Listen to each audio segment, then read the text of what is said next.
학교에서 아이들이 방학을 마치고 개학을 할 때면 요즘에도 우리 어렸을 때처럼 그렇게 개학 전날에 일기를 몰아쓰고 있는 모양입니다. 뭐 일기만 아니라 여타 방학 숙제도 그렇게 개학 말미에 몰아서 그렇게 하는 경우들이 많이 있다는 거예요.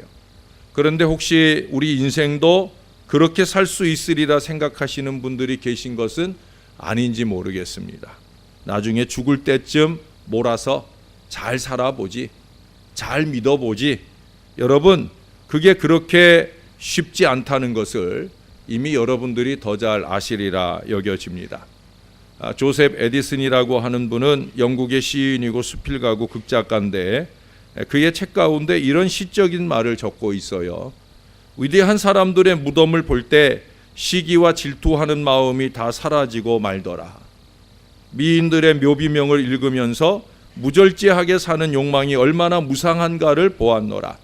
부모님들의 묘비 앞에 섰을 때에 그들을 위하여 슬퍼할 것이 아닌 것은 내가 그 뒤를 꼭 따를 것이기 때문이다. 쫓겨난 왕들이나 쫓아낸 왕들의 무덤을 보면서 경쟁과 불화와 논쟁이 얼마나 헛된 일인 것을 생각하노라. 의미 있는 이야기들이죠. 우리가 무덤에 보면 묘비가 있죠. 그 묘비에 몇 년 몇 월 며칠에서 몇 년 몇 월 며칠까지 살았다 하는 날짜가 기록되어 있지요. 아마 저와 여러분의 마지막에도 그런 묘비를 우리 앞에 두게 될 수 있을 것입니다. 언제 왔다가 언제 가느냐.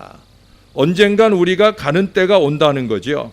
우리가 그 묘비들 앞에서 생각을 해야 되는 거예요. 왜? 우리의 마지막 종착점이 분명히 오니까. 그때가 언제일까? 지금 우리는 어디로 제대로 가고 있는가? 어떤 걸음을 걷고 있는가? 여러분, 언젠가는 마지막 종착에 누구나 다 도달하게 되는 거예요. 그때를 생각하면서 오늘을 생각할 수 있어야 된다는 거예요. 그래서 제대로 잘 살아야 되는 겁니다. 매 순간 마지막이라는 마음으로 최선을 다해야 되는 거예요. 다음으로 미루는 어리석음을 배제하고 항상 다음을 준비하면서 절제도 최선도 이룰 수 있어야 된다는 거예요. 바로 지금, 바로 오늘, 바로 올해 해야 된다는 거예요.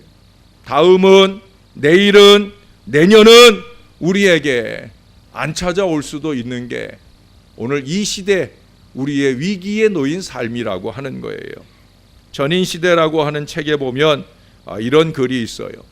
성실이란 스스로 정성을 다한 실천입니다. 최선을 다한다는 기준은 자기 마음에서 자기가 흡족할 수 있도록 정성을 기울이는 상태를 기준으로 삼으십시오. 그게 최선입니다. 자기가 할 수 있는 지극할 선, 내가 할 수 있는 최대한의 역량입니다. 최선이라는 단어가 가슴에 콱 찍힙니다. 최선이라는 단어가 그렇게 좋을 수 없습니다. 최선이라는 단어의 의미가 새삼스럽습니다. 최선이라는 단어가 바위가 되어 가슴에 박힙니다. 내 온 삶을 최선을 다해서 살아보고자 하는 열정과 활력과 희망이 생겨납니다. 가슴속 깊이 새겨 한시도 잊지 않고 언제 어디서든 최선을 다하고 있는지 스스로에게 물어보고 실천을 하고 싶습니다. 제가 이 글을 여러분에게 소개하는 이유를 아시겠지요? 어쩜 이리도 제 마음을 잘 표현했는지 몰라요. 최선, 그것은 저의 신앙과 삶에 있어 아주 중요한 주제 중에 하나입니다. 저는 늘 그렇게 되뇌입니다. 최고가 못 될지라도 최선을 다하자. 누구나 다 최고가 될 수는 없어요. 그러나 누구나 다 최선을 다할 수는 있는 거예요. 저는 그것을 추구하며 살아갑니다. 가시곡이라고 하는 책에 보면 병원벽에 이런 글이 쓰여 있지요. 그대가 헛되이 보낸 오늘은 그토록 살고 싶어 하던 그대가 헛되이 보낸 오늘은 어제 죽어간 이가 그토록 살고 싶어 했던 내일이다 라는 얘기예요. 이게 무슨 글이냐, 무슨 뜻이냐 묻는 아이에게 그 주인공 아빠가 말합니다. 지금 최선을 다하라는 뜻이야. 바로 그것입니다, 여러분. 그게 저와 여러분의 삶이어야 된다는 거예요. 다만 저와 여러분의 최선은 자기가 기준이 아니에요. 아까 전인 시대에서는 자기가 기준이 되는 최선을 얘기했는데, 우리 신앙자에게 있어서의 최선은 자기가 기준이 아니에요. 자기의 유익을 위한 최선이 아니란 말이에요. 우리의 최선은 오늘 본문 24절이나 33절에서 반복해서 말씀하듯이 남이나 또는 다른 모든 사람들의 유익을 이룰 수 있는 최선이어야 되는 거예요. 뿐만 아니라 나아가서 31절에서 말씀하는 것처럼 하나님의 영광을 위한 최선이어야 될 줄로 믿습니다. 제가 주중에 새벽 시간에 자존심, 주존심에 대한 얘기를 했어요. 자존심 다 아시죠? 자기를 존귀하게 여기는 마음이에요. 이것은 자칫 사탄적 마음이 될 수 있다고 그랬어요. 천사장이었던 로시엘이 자기를 존귀히 여기다가 하나님보다 더 위에 두려고 하다가 사단이 되어서 이 땅에 루시퍼로 떨어졌다. 자존심 세우면 우리가 사단의 마음에 휩싸일 수 있다는 거예요. 자존심, 자격지심, 이건 예수 믿는 사람의 마음이 아니에요. 우리는 내가 존귀히 여기기 위하여 살아지는 것이 아니라 주님이 존귀히 여김을 받기를 위해서, 주님의 영광을 위해서 사는 인생. 그래서 자존심 아니고 주존심으로 살아야 된다. 주님이 존귀히 여김을 위하여 살아야 된다. 따라해 보세요. 주존심. 주존심이에요. 자존심 아니고 주존심. 또 그와 비슷한 말이 있을 수 있죠. 자부심 들어보셨죠? 자부심이 뭐예요? 자신의 능력이나 가치를 믿고 당당하게 살아가는 마음이 자부심이에요. 그러나 예수 믿는 우리에게는 자부심도 좋겠지만 그보다 더 좋은 건 뭐겠어요? 주부심이죠. 주님의 능력이나 가치를 믿고 당당히 믿음을 가지고 사는 주부심. 여러분, 어느 게 더 능력 있어요? 내가 능력 있어요? 하나님이 능력 있어요? 하나님이 능력 있죠. 그러니 자부심보다는 주부심이에요. 자존심보다는 주존심. 이것이 저와 여러분의 신앙하는 태도가 되어야 될 줄로 믿습니다.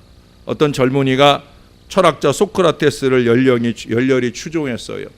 그가 어느 날 소크라테스에게 와서 어떻게 하면 많은 지식을 얻을 수 있습니까? 라고 물었어요. 그러자 나를 따라오시오 하고 그를 데리고 가서는 물가로 가가지고 물속으로 성큼성큼 갑니다. 쭈뼛쭈뼛하는 그 제자에게 이리 와. 그러니 그 제자가 스승 곁으로 가까이 물로 들어가니까 그때 소크라테스가 냅다 그 젊은이를 물속에 처박았어요. 그러니 물속에 처박혀 있으니까 살고 싶어서 아둥바둥 할 거 아니에요. 더 힘을 주고 눌렀어요. 그러니 시간이 지날수록 이거 큰 위기감을 느낀 이 제자가 거기서 빠져나오려고 막 아둥바둥 하다가 간신히 빠져나왔습니다. 스승이 원망스러운 그 눈초리로 스승을 쳐다보고 있었습니다. 그때 이 스승 소크라테스가 물었습니다. 자, 물속에 빠져 있을 때 어떤 생각이 들더나? 라고 물었더니 공기가 필요했습니다. 저는 공기를 마시기 위한 생각밖에 없었습니다. 라는 얘기를 하더라는 거예요. 그때 이 소크라테스가 말했답니다. 바로 그거야. 내가 그 공기를 원하는 만큼 지식을 원할 수 있다고 하면 너는 지식을 많이 얻을 수 있을 거야. 라고 말했더라는 거예요. 여러분, 우리가 무엇을 얻고자 사모하는 마음을 가지고 생활을 하면 그것을 얻을 수 있는 거예요. 하나님 앞에 나아갈 때 말씀을 간절히 사모하는 그 열렬한 마음을 가질 수 있어야 되는 거예요. 저 말씀은 내가 변화를 이루어야 할 나의 말씀이다. 그러면 하나님의 말씀에 은혜를 받게 될 줄로 믿습니다. 하나님의 영광을 구하고 다른 사람의 유익을 구하는 것이 내가 꼭 이루어야 될 사명이다. 그게 그리스도인으로서의 나의 생명력이다 하는 이 마음으로 최선을 다하게 되어지면은요, 여러분 오늘 30절 말씀을 보세요. 거기 내 안에서의 불평, 다른 사람의 비방, 이런 것들은 다 사라지게 되고요, 감사가 넘치게 되는 줄로 믿습니다. 우리가 일하면서 불평이나 원망이 생기는 이유는 최선을 다하고 있지 않은 거예요. 무엇에 대한 최선이냐? 하나님의 영광과 다른 사람의 유익을 위한 최선을 다하고 있지 않은 거예요. 나를 위해서 최선을 하니까 비방도 받고 또 뭐예요? 원망도 하는 거예요. 이걸 떨쳐낼 수 있어야 되는 거예요. 나의 최선이 감사로 결론되어지기 위해서는 하나님의 영광, 다른 사람의 유익, 이것에 집중될 수 있어야 된다는 거예요. 그래서 깍쟁이는 예수 잘 믿는 거 아니에요. 이기와 욕심이 가득한 마음이 자기만 위하는 구분소는 하늘 뜻을 절대 이룰 수가 없는 거예요. 세상의 즐거움, 자기 즐거움을 위해서는 밤도 잘 새고 새벽부터 서두르기도 잘하는데, 주의 일을 위해서는, 주께 헌신되기 위해서는 인색한 사람들이 많은 걸 보게 됩니다. 그러면서도 함부로 신앙 인내 떠드는 그런 경우들을 많이 봐요. 여러분, 자기 몸을 위해서는 물질도 시간도 아끼지 않는데 하나님과 다른 사람들의 유익을 위해서는 아주 인색한 사람들이 너무도 많이 있습니다. 그러나 오늘 말씀처럼 남의 유익을 구하는 희생과 손해와 헌신의 생애를 살아가면 하나님은 반드시 하나님의 손으로 우리가 추구하는 그 이상으로 넘치게 하신다는 사실을 아시는 여러분들 되시기를 바랍니다. 마음을 비우는 지혜라는 글에 이런 글이 있어요. 한 가지 마음이면 100명의 임금도 섬길 수 있으나 100가지 마음이면 한 임금도 섬길 수 없다. 그래서 마음을 바르게 가지고 말을 적게 하라고 한 것이다. 그러면서 덧붙입니다. 옛사람은 말했다. 한 마음으로는 10,000가지 일을 처리할 수 있지만 두 마음으로는 한 가지 일도 처리할 수가 없다. 나는 말한다. 한 마음으로는 10,000명의 벗과 사귈 수 있어도 두 마음으로는 한 사람의 벗도 사귈 수 없다. 야고보서 1장에 보면 야고보 기자는 두 마음을 품는 사람은 정함이 없는 사람이다. 그 마음으로 드리는 기도는 응답도 없다. 이런 얘기를 했어요. 우리가 잊지 말아야 할 중요한 교훈입니다. 두 마음으로 신앙하지 마셔요. 10마음으로 신앙은 절대 하지 마셔요. 신앙은 한 마음으로 하는 거예요. 한 마음으로 신앙하고 한 마음으로 기도할 때 응답과 축복이 넘치는 인생을 살 수 있다는 거예요. 나 아닌 다른 사람의 또는 교회의 유익을 구하는 그 한 마음이 아름다운 공동체를 이루고 그 안에 축복된 나를 이루게 된다는 거예요. 이 한 마음의 헌신이 필요합니다. 저와 여러분이 그 한 마음의 헌신으로 하나님께 영광 될 수 있기를 바랍니다. 여러분, 가톨릭 교회 가보면 주로 경건한 모습으로 기도할 때 그분들은 손을 모아요. 그렇죠? 제가 전에 섬기던 교회에서 교회가 그때 일주일에 한 번씩 어르신들을 섬기는 그런 식사 대접을 수요일마다 했는데, 수요일에 각종 어르신들이 오시죠. 각양 어르신들이 오시는데 그때 천주교인도 와요. 천주교인들이 들어오면서 이렇게 합장을 해요. 불교도들만 합장을 하는 게 아니라 천주교인들도 십자가를 찍고 합장을 해요. 우리 개신교인들, 개혁교인들은 기도할 때 어떻게 손을 모아요? 이렇게 손을 모으죠? 아니에요? 여러분들은 그냥 하나 보죠? 물론 그냥 할 때도 많지만 굳이 손을 모을 때는 이렇게 하잖아요. 왜 이렇게 해요? 천주교가 이렇게 하니까 우린 다 다르게 하려고. 뭐 크게 다른 거 없어요. 니들 하는 거 우리는 싫어서 그래서 이렇게 손을 모아요. 자, 그런데 유대교는 어떻게 기도할까요? 유대교인들은 기도할 때 손을 펴서 하늘을 우러러보고 이렇게 하나님 앞에 기도해요. 왜 이렇게 기도할까요? 이것은 두 가지 의미가 있어요. 다 드립니다. 하나님, 나의 전부, 나의 모든 것들을 다 드립니다. 주님께 드립니다. 나의 미래도 주님께 드립니다 하는 그런 의미예요. 그런 의미만 있는 게 아니에요. 다 받겠습니다. 하나님이 주시는 것은 다 받겠습니다. 말씀이든지 물질이든지 현실이든지 운명이든지 주님이 주시는 것이라면 제가 다 받아들이겠습니다 하는 그런 마음의 자세로 이 기도를 하는 거예요. 그래서 여러분, 이사야서 1장에 보면은 너희가 내 앞에서 손을 펼지라도 응답하지 않겠다라는 말씀을 하셔요. 손을 편다는 게 뭔 표식이래? 기도하는 거예요. 너희가 나를 향해 기도할지라도 내가 응답하지 않겠다. 그러면서 그 이유를 얘기해요. 그 이유가 뭐냐? 너희의 손에 피가 있기 때문이다.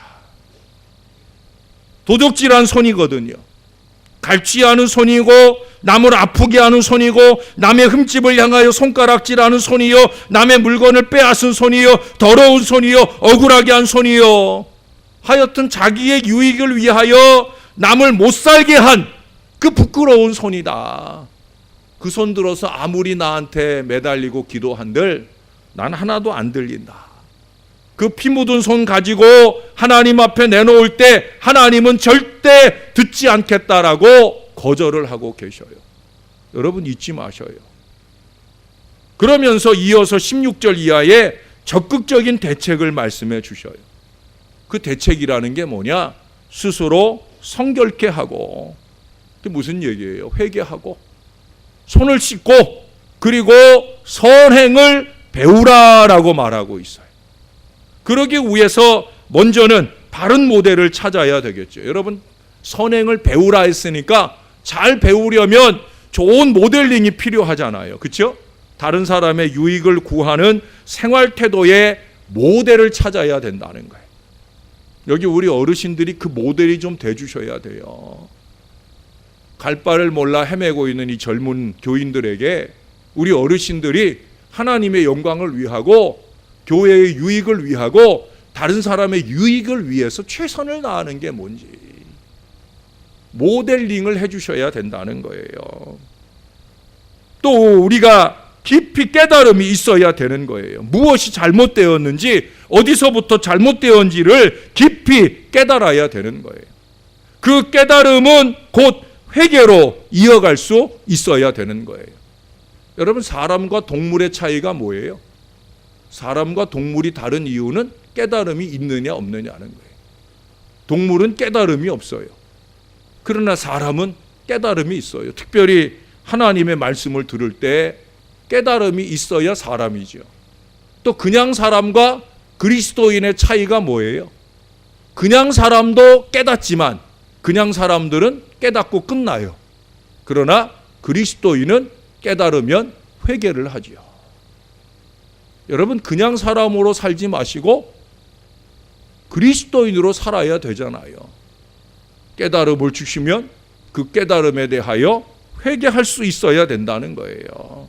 뿐만 아니라 우리의 앞에 있는 저 미래를 전망할 수 있는 그런 시각이 필요하다는 겁니다. 옛 생활을 버리고 새 생활의 양식을 몸에 익혀야 되는 거예요. 선의 유익을 배워가야 된다는 거예요. 선행의 기쁨을 배워가야 된다는 거예요. 여러분, 얻는 기쁨보다 주는 기쁨이 큽니다. 내가 가지는 것보다 다른 사람을 가지게 하고, 내가 가는 것보다 다른 사람을 가게 하고 다른 사람을 얻게 하는 것이 더 큰 기쁨임을 차곡차곡 우리의 몸에 배우고 익혀야 된다는 거예요. 이런 선행적 삶을 위해 기꺼이 희생할 수 있는 겸손한 마음이 저와 여러분의 마음에 차곡차곡 쌓여야 되는 거예요. B.F. 넬러라고 하는 분은 지식을 몇 가지로 분류를 했어요. 첫째는 계시적 지식이 있어요. 계시적 지식, 하나님이 우리에게 영감을 주시고 하나님의 말씀을 통해 주시는 지식. 1차적으로는 이 하나님의 말씀에 대한 깨달음으로 얻는 계시적, 특별 계시죠. 이 특별 계시의 지식이 있고 또 세상 만물에 하나님을 알만한 것이 있으니 그 모든 것들을 바라보며 그 안에서 하나님의 오묘한 진리를 계시로 깨닫는 일반 계시의 그 계시적 지식이 있어요. 두 번째는 이성적 지식이 있어요. 우리가 사고하잖아요. 그렇죠? 우리가 하나님이 주시는 이성으로 비판하고 종합하고 추리해서 깨닫는 바로 그런 지식. 뭐 철학적 지식도 여기 해당되겠죠. 이렇게 깊이 생각해서 아는 그런 지식이 바로 이성적 지식이에요. 세 번째 지식은 경험적 지식입니다. 이도 저거 없어도 우리가 살아가면서 실패하기도 하고 병들기도 하고 얻기도 하고 잃기도 하고 이런 크고 작은 많은 삶의 경험을 통해서 체득되어지는 지식이 있잖아요. 우리 아이들은 모르지만 우리는 아는, 우리는 모르지만 우리 어르신들은 알고 있는 그런 경험적 지식이 있을 거예요. 네 번째는 그 감각적 지식을 말할 수 있을 거예요. 습관적 지식이라고 할 수도 있겠어요. 우리가 이제 운전을 예를 들어서 시작을 하면 운전을 처음 할 때는 여러 가지 이론을 생각하잖아요. 자꾸 생각을 하면서 운전을 하잖아요. 파란불이 켜지면 서야 된다든지 어떻게 하면 차가 간다든지 저 사람은 이렇게 어떻게 하고 이렇게 하면 이렇게 반응해야 되고 이런 것들이 생각 속에서 나와요. 근데 1년, 2년, 10년, 20년 이렇게 운전을 하다 보면 몸에 자동으로 익혀지잖아요. 갑자기 사람이 탁 나타나면 자기도 모르게 브레이크에 발이 가요.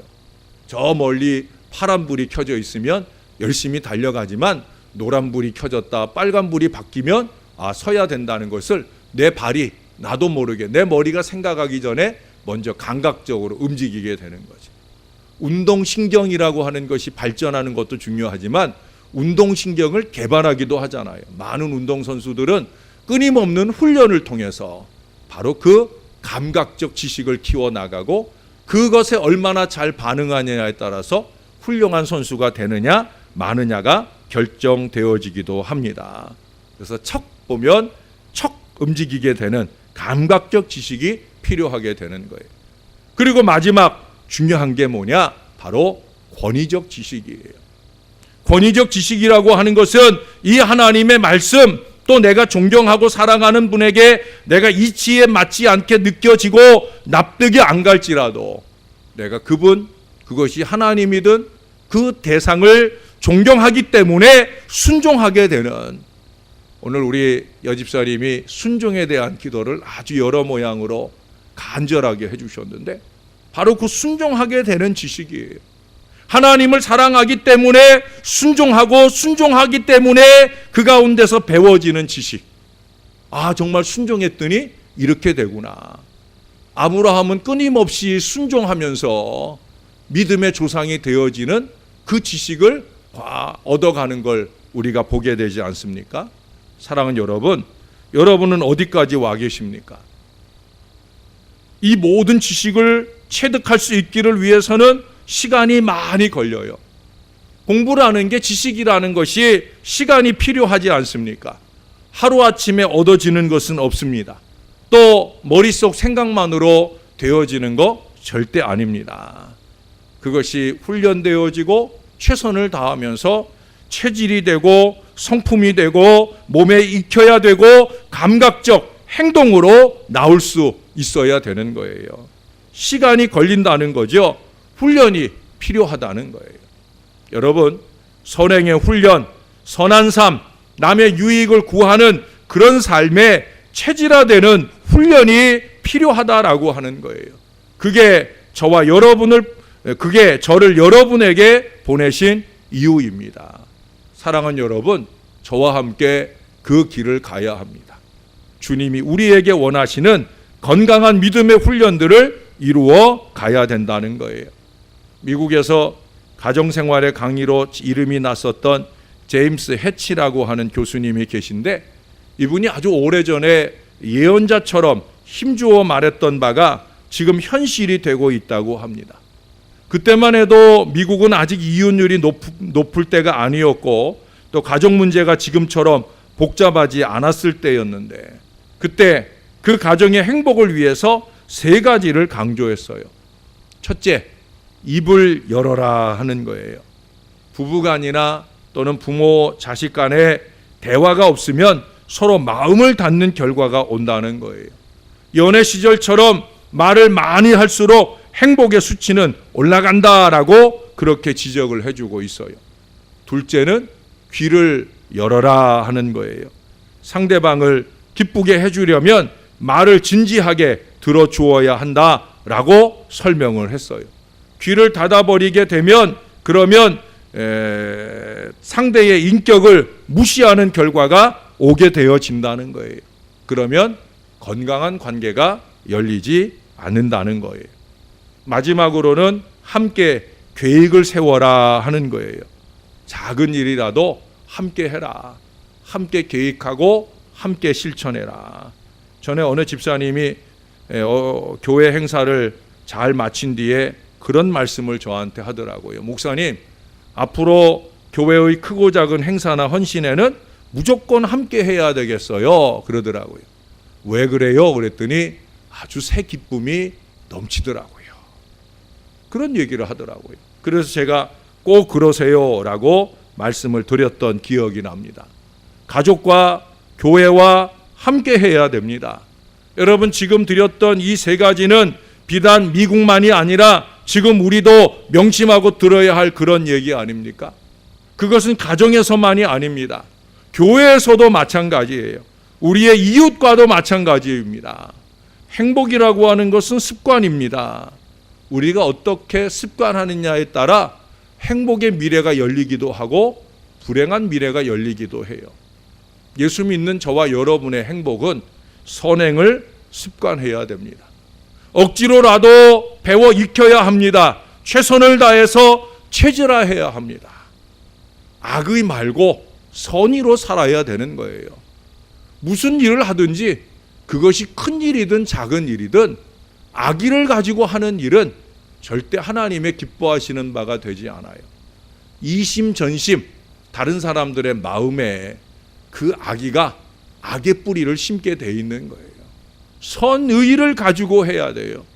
유익을 구하되 자신보다 남의 유익을 구하는 선의, 더 나아가 하나님께서 존귀하게 되시는 그 유익을 구하는 주존심의 인생을 살아가려고 한다고 하면 우리가 지금부터라도 그 건강한 삶을 살고자 부단히 노력할 수 있어야 되는 거예요. 먼저는 2018년도에 헌신의 결단을 주저하지 마셔요. 헌신을 줄이는 사람이 되지 마시고 헌신을 늘려서 주를 더 기쁘시게 하는 저와 여러분이 되면 우리가 주부심으로 살아가는 그 주의 능력과 가치가 우리와 함께 할 것이요 우리의 미래가 행복한 미래로 열리게 되어질 것입니다. 이 미래를 주와 함께 누리는 저와 여러분 되시기를 예수님의 이름으로 간절히 축원합니다. 기도하겠습니다. 하나님 아버지, 오늘도 우리에게 주시는 하나님의 말씀을 듣습니다. 우리는 무엇을 위해 살고 있습니까? 우리는 나 자신만을 위해 살고 있지는 않은지, 정말 다른 사람의 유익을 구하고 아버지의 영광을 구하는 건강한 믿음으로 사는지, 오늘 오후 시간에도 한 번 더 이 유익을 구하라는 말씀을 들으려 합니다. 이어지는 말씀들을 통해 정말로 하나님의 영광을 위하고 다른 사람의 유익을 구하는 삶이 무엇인지를 깨닫게 도와주시고 깨달은 가운데 삶으로 체득해가는 건강한 믿음의 인생을 살 수 있도록 우리를 붙들어 주시옵소서. 예수님의 이름으로 기도합니다. 아멘.